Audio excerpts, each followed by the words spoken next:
What's up, y'all? Welcome back out to the bench in the backyard.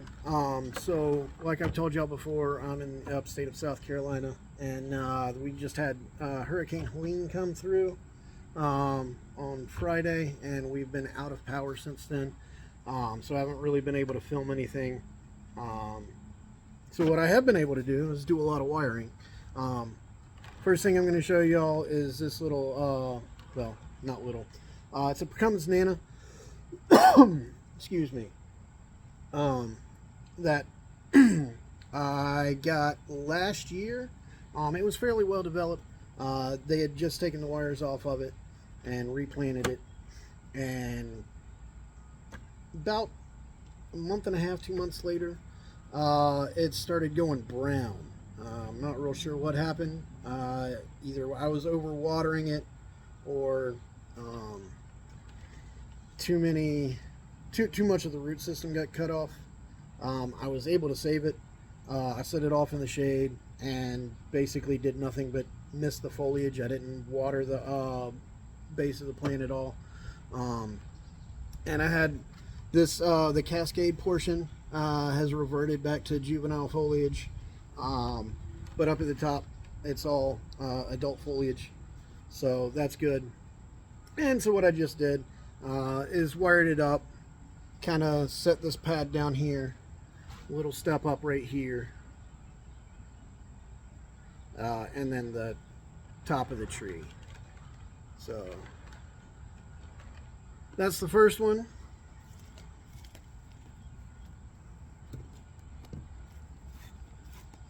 Second thing I've got that I did was this little one that y'all saw me do the gen work on at last spring, or end of last spring, early summer. And we just went in, wired it up. The apex is starting to come together.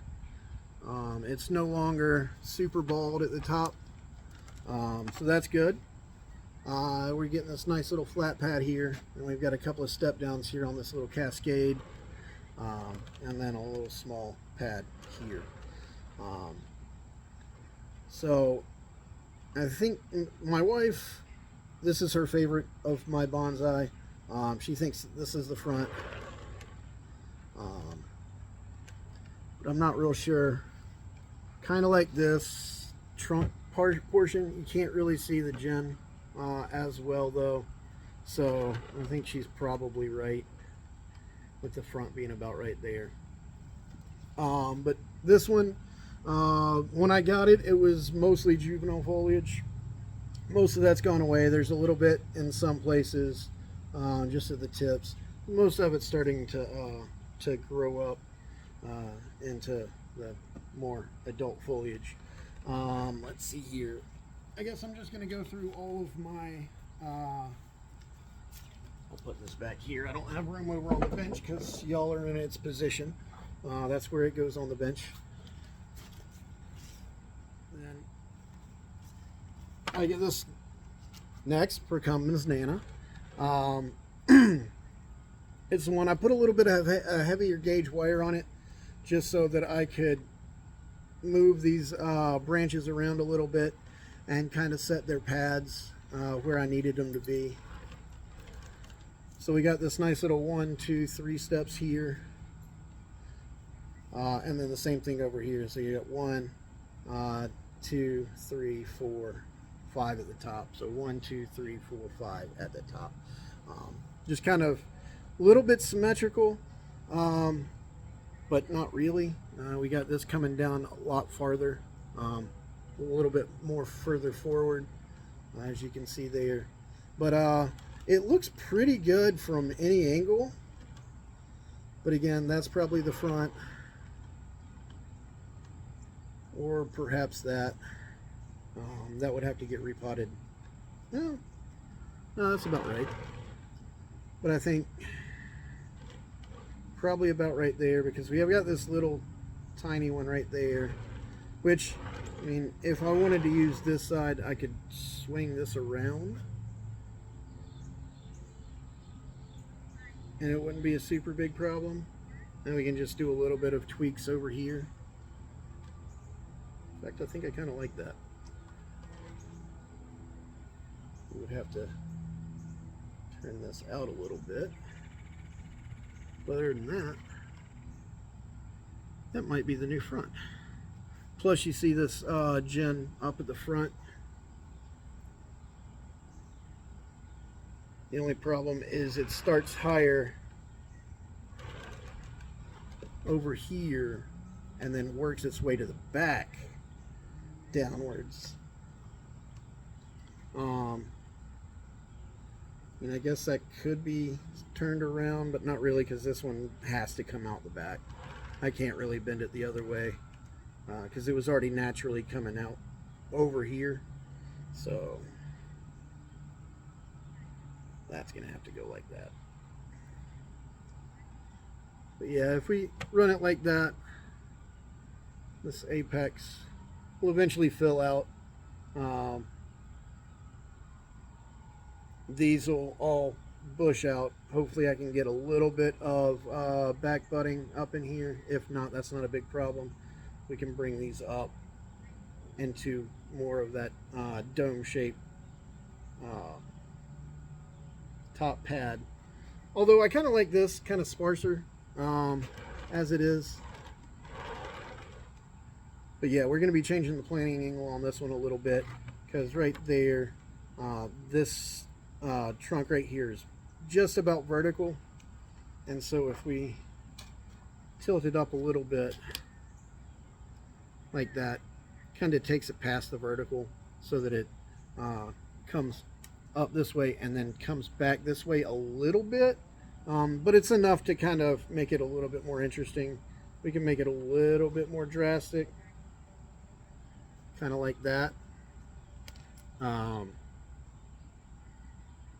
So yeah, it kind of a little soft S.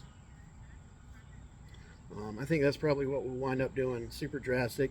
The way these, if you can see right here, some of the higher up surface roots, there's only 5 of them. There's 4 across the front and then 1 here in the back. I don't know if you can really see that one. But that would make those almost vertical, or almost horizontal, I should say. So in a couple of years, when we actually repot this one just got potted up this spring. So in a couple of years, like 3 or 4, we'll run that as it is, and just adjust that potting angle. All right, next we have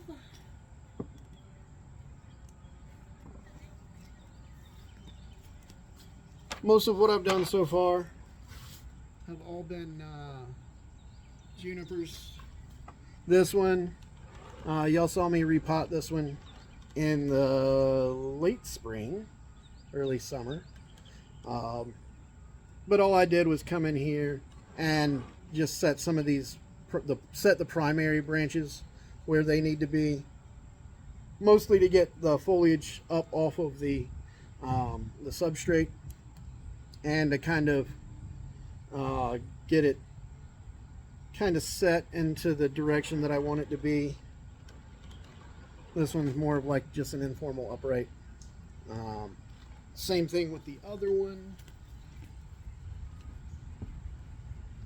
That was same video. This one's wrapped around the rock. And all I really had to do with this one is wire these branches into place in some of the crevices of the rock, if you can see down in there, and then I just pulled this apex up a little bit, again just using guy wires to kind of get it where it needs to be. And this way we have this just kind of engulfing this rock. This will probably be the front, that way you can see the tree coming up and just kind of grabbing onto the rock.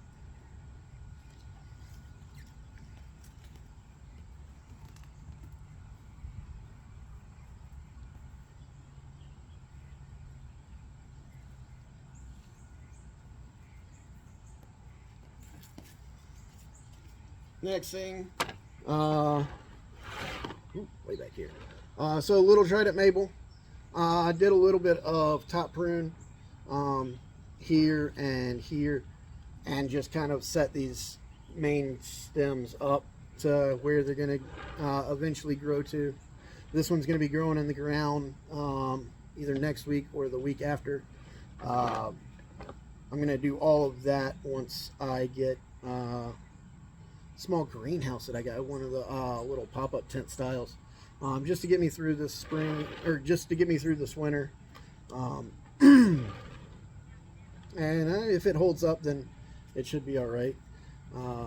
We'll use it next winter too, until I can get my actual greenhouse built. That's going to be a big project later, much later, probably a couple of years from now. But yeah, little maple.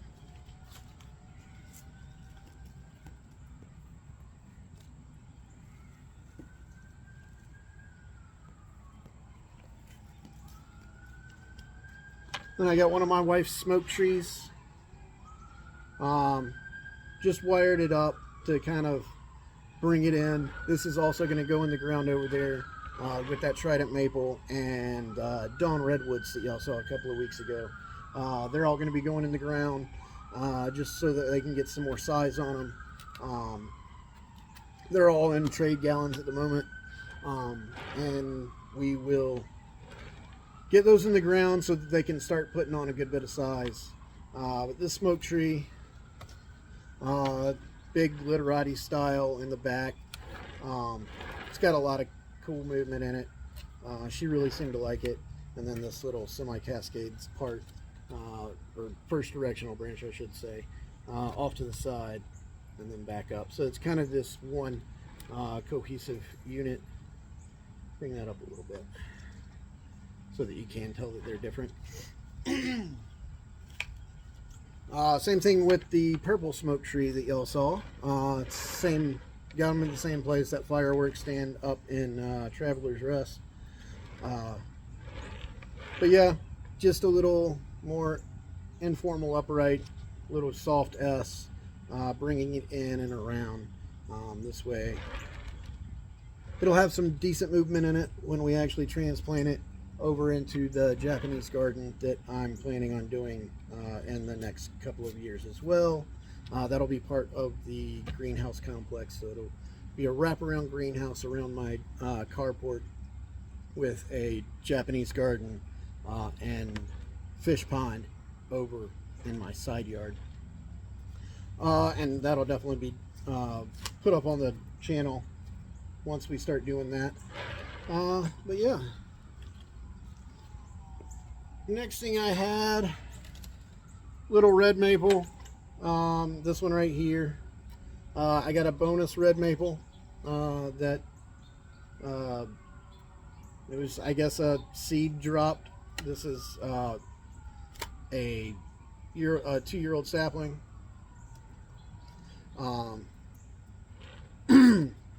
But this one is a brand new seedling. It's actually got some really cool movement in it as it is, because it just started off in the pot. They didn't have it staked. I didn't stake it, and it's given me a really nice little curve there at the bottom, which is kind of mimicked with this one. But yeah, defoliated. Some of the buds are starting to pop, so we should get another little burst of growth on this one right before the winter. So yeah, there's that one. And then all of my seedlings. So I've got a bunch of silk mimosas that I went ahead and wired up their main trunks, as well as some Judas trees, just to give them a little bit of movement. And that way, I kind of like this one a whole lot, nice and squat. Hold on, I'll pull this one out of the But yeah, so little tree like that. I might keep this one this small. I'll kind of maybe turn it into almost a mame size. It's slightly taller than mame, but if I kept it in like a pot probably that size, it might be okay. I kind of like it. Just this little tiny squat.